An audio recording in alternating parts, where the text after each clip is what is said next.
Two blood-stained boots stood in the middle of the hallway. Nobody could explain how they got there. No footprints, no drag marks. Just two boots, laces still tied, soaked dark red against the white linoleum floor of Iron Vale Military Medical Center. Then the lights died. And somewhere in the red emergency glow that swallowed the corridor, a sound cut through the silence. Not a scream, not a gunshot. Something worse. A body hitting the floor.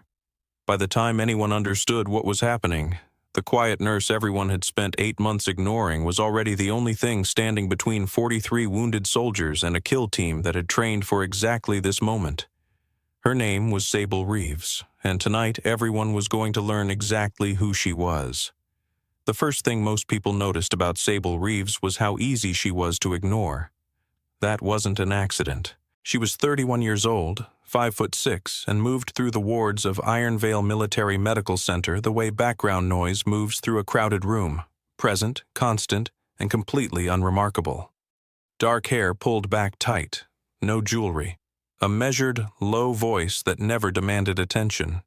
She had a habit of looking slightly past people when they talked to her, like her mind was always 2 rooms ahead of her body.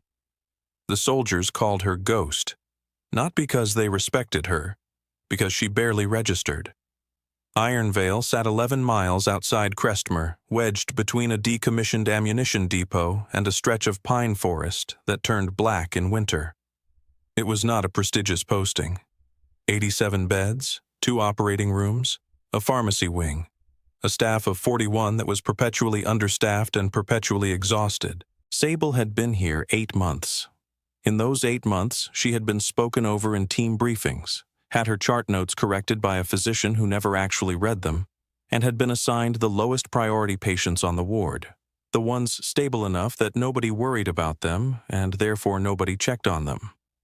Dr. Raymond Kolb, the ward's senior trauma physician, had a particular talent for making his contempt feel clinical. Reeves. He said her name the way someone says a word they're tired of mispronouncing. Bed 14's wound is weeping again. Change the dressing. And this time, actually look at what you're doing before you write in the chart that it's stable. Yes, doctor. She went to bed 14. She changed the dressing. The wound on Sergeant First Class Darnell Okafor's left thigh had been improperly sutured during his initial field surgery, a fact she had noted in the chart 3 times in 10 days. It was going to become a serious infection within the week if someone didn't reopen and properly close it. She noted it a 4th time. Kolb initialed the chart without reading it. Okafor was watching her from the pillow when she finished. 38 years old, square jaw, permanent squint from too many years in bright sun, 3 weeks at Iron Vale, bored for all of them. "You ever push back on that guy?" he asked. "His tone doesn't affect the treatment." Okafor studied her. "What did you do before this?" "Medical training. Nursing school." "No. Before that." She met his eyes briefly, then looked back at the chart. "Rest your legs, Sergeant. Don't put weight on it tonight." She left before he could ask anything else. What Darnell Okafor had picked up on, that slight hesitation, the way her answer was technically true without being remotely complete, was the same thing most combat soldiers eventually develop. A sensitivity to the gap between what someone says and what they're actually carrying. He'd seen it in officers who'd survived things they couldn't talk about, in men who'd come back from assignments that appeared in no official record. He filed the observation away and said nothing more about it. The truth was that Sable Reeves had not gone to nursing school first. Nursing had been the 3rd chapter of a life she'd effectively dismantled and rebuilt from scratch at 26. Following 18 months, she never discussed, and a mission that had ended badly enough to cost her everything she'd built before it. She had spent 4 years attached to a unit that the Army's official organizational chart described only with a designation number and a box with no name inside it. The work was surgical in a way that had nothing to do with medicine. She was good at it, genuinely, uncomfortably good.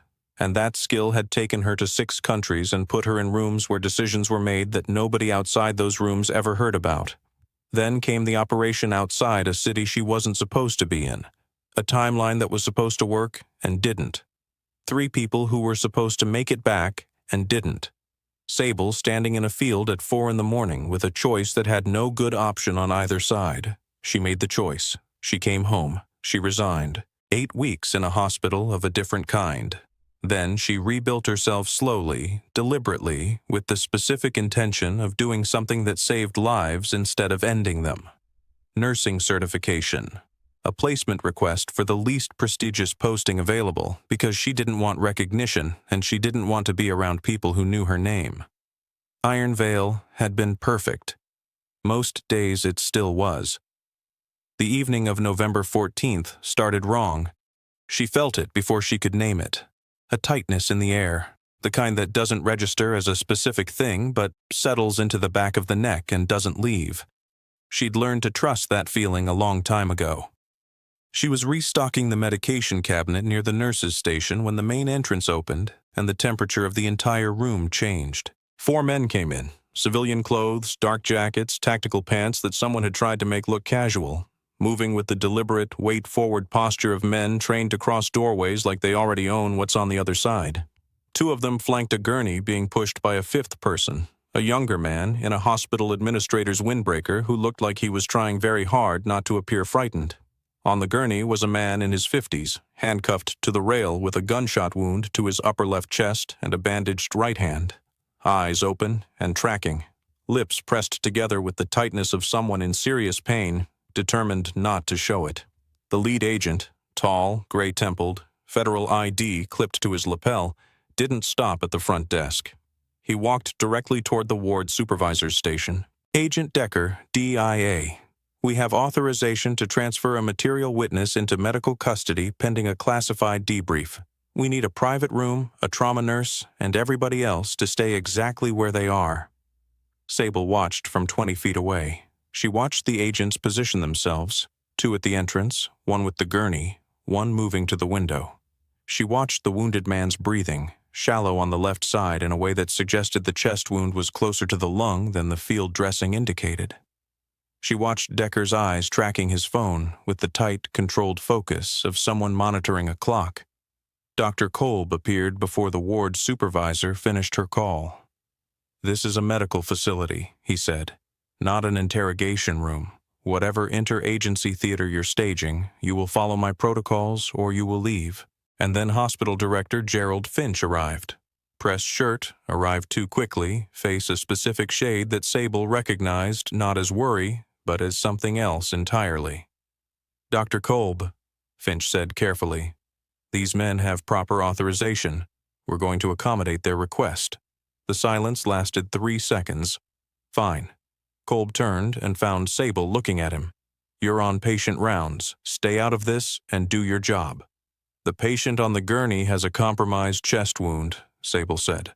"Left lateral, probably closer to—" "Thank you, Reeves. I'll let the trauma physicians assess the trauma patient. Patient rounds, now." She held his gaze for 1 moment, just 1. Then she picked up her clipboard and walked down the hall. She was outside a patient's curtain when she heard the first gunshot. Suppressed. A flat, truncated crack that most people in the building probably registered as something mechanical. But Sable had spent enough time in enough buildings where suppressed weapons were being used that her nervous system didn't confuse it with anything. She was moving before the sound finished echoing. The hallway was empty. Wrong. There should have been 2 federal agents in the corridor. She reached the medication room and went inside, pressing her back against the shelving. 5 seconds.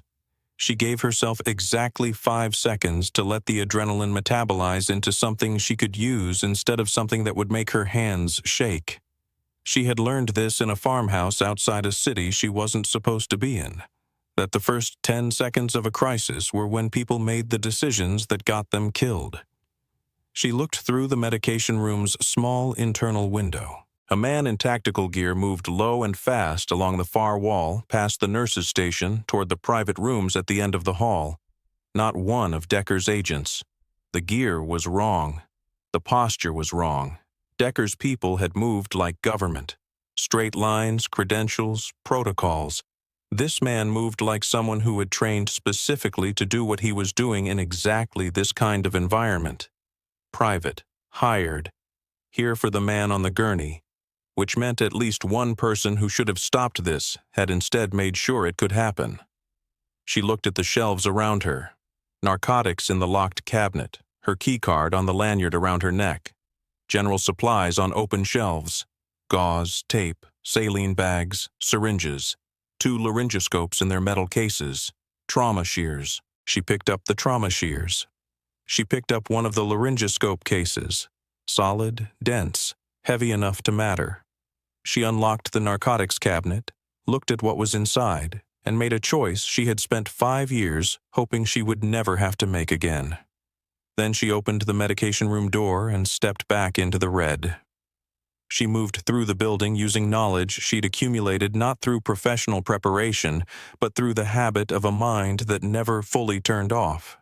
One that cataloged floor panels and corner acoustics and exit routes the way other people cataloged ordinary things. There were 2 of them outside room 6. She knew before she saw them because she heard their breathing, 2 distinct rhythms, one faster than the other. The first went down with the laryngoscope case catching him at the temple. She caught his weight before his body hit the floor, because a body hitting the floor made a specific sound that would carry. The second heard the displacement of air. He turned. She was already inside his reach. What happened next lasted 4 seconds and left him on the floor with his arm at an angle arms don't naturally achieve, and his weapon in her hands, and his radio in her pocket. She knocked on room 6's door. 2 knocks, too short, too long. Not a code, just specific enough that someone inside would recognize it as deliberate. Decker's voice came through the door, tight and low. "Who is it?" "Nursing staff. Your people in the corridor are down. You have at minimum 4 more in the building and someone cut the power from inside." A pause. Then the lock clicked. Harlan Voss was propped against the wall beside the bed, holding his own pressure dressing with both hands. Gray-tinged lips, sweat soaking through his shirt. A man whose blood pressure was trending in the wrong direction. "His name is Harlan Voss," Decker said. "Acquisitions coordinator for a private defense contractor. 2 weeks ago, he walked into our field office and told us he could document an illegal chemical materials transfer. Someone inside found out." "Your breach didn't come from outside," Sable said. She heard Decker breathing on the other side of the silence. "Open the door. We're moving." She got them to the supply room. Small, defensible, no windows, reinforced door, in one clean movement. She reworked Voss's dressing with hands that were not entirely steady, and she talked to him while she worked. "The transfer point," she said. "Does Finch know the location?" Voss nodded. "There's a warehouse on the eastern edge of the industrial district, registered to a holding company, 4 shells before it hits anything real." He shifted, wincing. "Physical copies of the documentation are in a lockbox at a storage facility, under a name that's not mine." "Then they still don't have the full picture," she said, "which is the only reason you're still breathing." Voss let out a long, careful breath. "That's a very clinical way to put it. I'm a nurse. You're not just a nurse." She was already at the door. The next 30 minutes moved in the specific way that emergencies move when they've reached their second phase, past the initial shock into the machinery of active threat. She cleared the east corridor in 2 exchanges that cost her a strained rotator cuff and a cut across her right palm. She didn't notice until later. She moved Decker and Ferris, the younger agent, Leo, whose name she finally asked, through corridors she knew better than they did, buying distance between Voss and what was coming. When the overhead lights came back, full fluorescent all at once, she saw 3 things simultaneously. The supply room door, still closed. Blood on the floor that hadn't been there before, and at the far end of the corridor, Gerald Finch standing beside the commander of the kill team, who had a weapon aimed at Harlan Voss's chest. "Put it down," the commander said, looking at Sable, "or the witness dies." Behind her she could hear Voss's breathing, harder now, the chest wound doing exactly what she'd warned it would do. 11 feet between her and the commander. She ran the calculation her body had been trained to run automatically. Angles, timing, the specific exploitable gap between a person's confidence and their actual preparation. And then, from behind her, from a room 2 doors back, a monitor alarm screamed to life. Cardiac telemetry going critical, filling the corridor with its escalating tone. The commander's eyes moved toward the sound. Half a second, just half a second. Sable crossed 11 feet in the time it takes to exhale. She didn't go for the weapon. That was the mistake people made, grabbing for the thing that scared them instead of the thing that controlled it. She went for his wrist.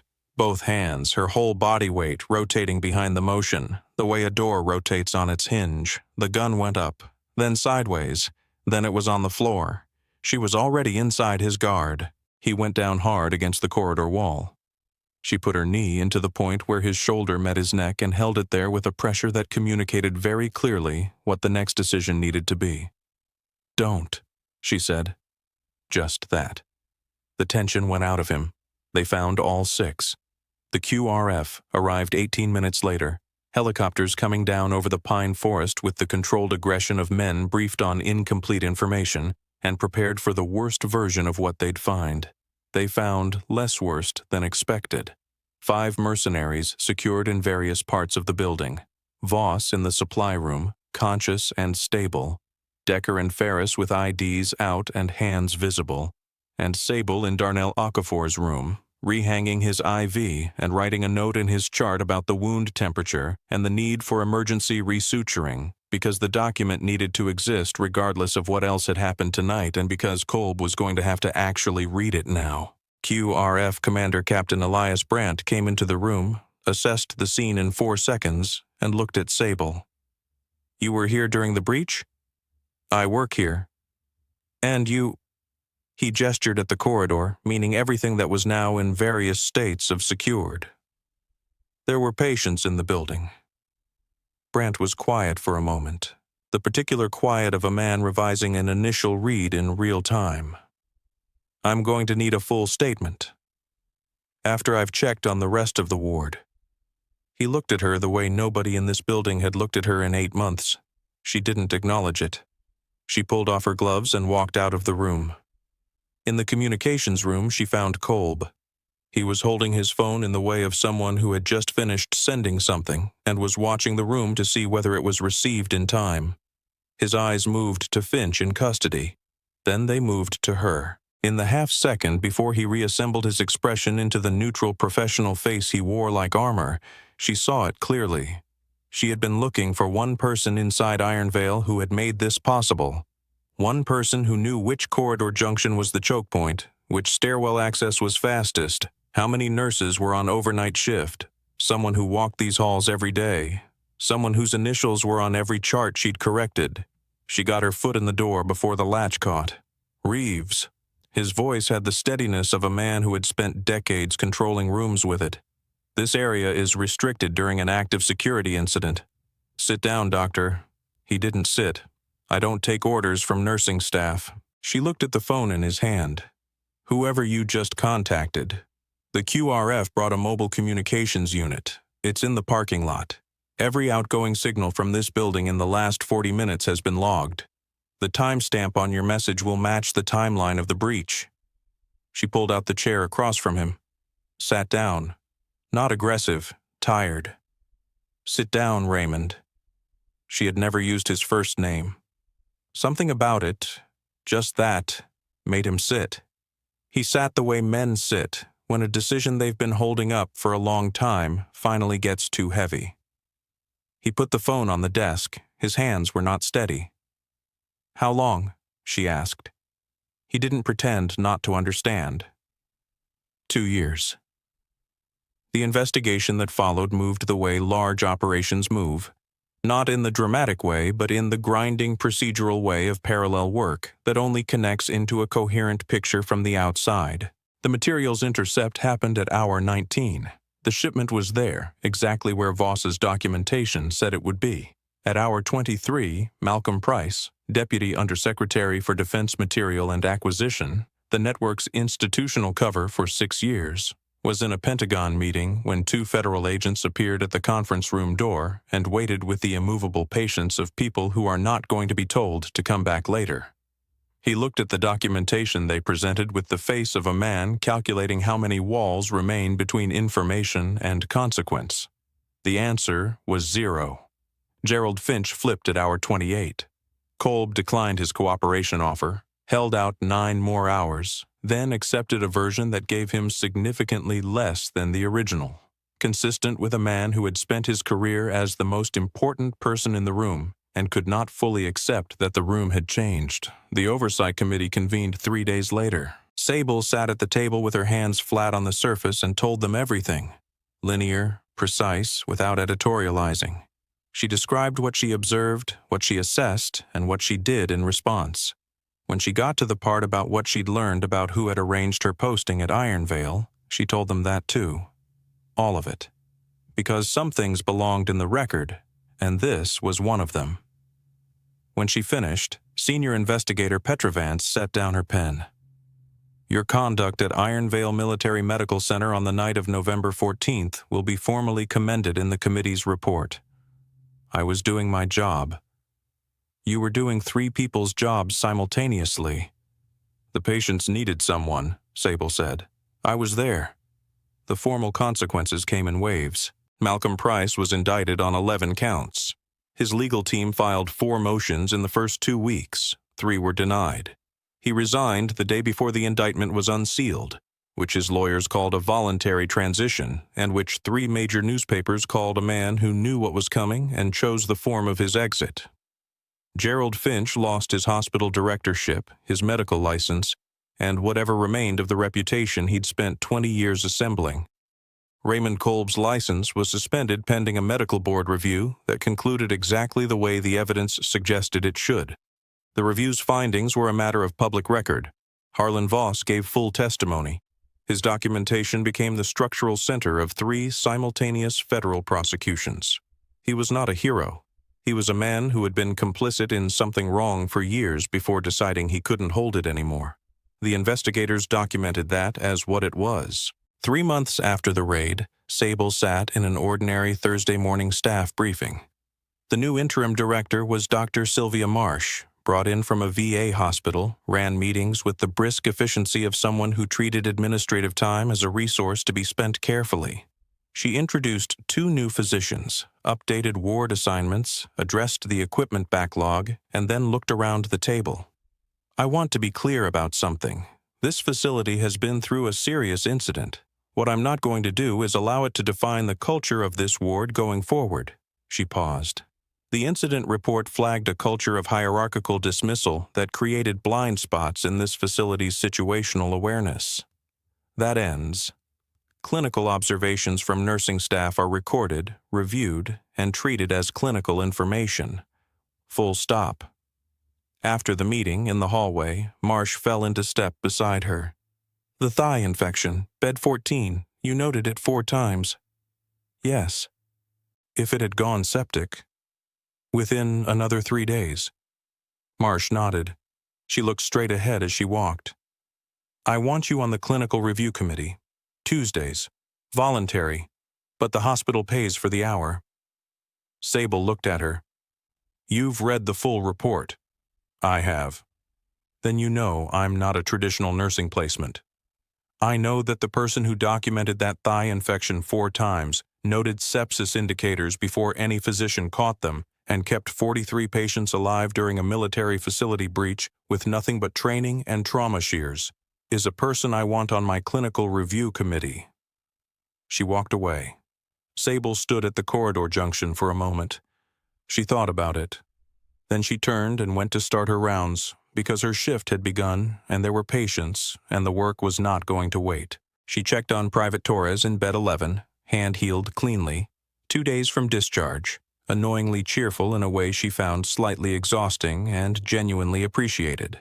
She corrected a medication timing error in the East Wing without drama. She restocked 2 supply carts, and she sat for 11 minutes with a patient in bed 7, 2 weeks post-amputation, who had not yet said out loud what he was carrying, which was his choice. He was sleeping better when someone was in the room. She didn't fix it. She just sat there. Sometimes that was the whole job. By mid-morning, she had already made the decision about the Tuesday committee, because it had been obvious from the moment Marsh offered it, and the few minutes she'd spent thinking about it were simply the form she gave obvious decisions when she wanted to be sure she was making them for the right reasons and not the comfortable ones. She wrote her name on the sign-up sheet clipped to the board above the nurses' station. 6 names already there, 7 now. She went back to work. There was a formal military commendation, processed quietly through Brandt's command, that appeared in a record most people would never access.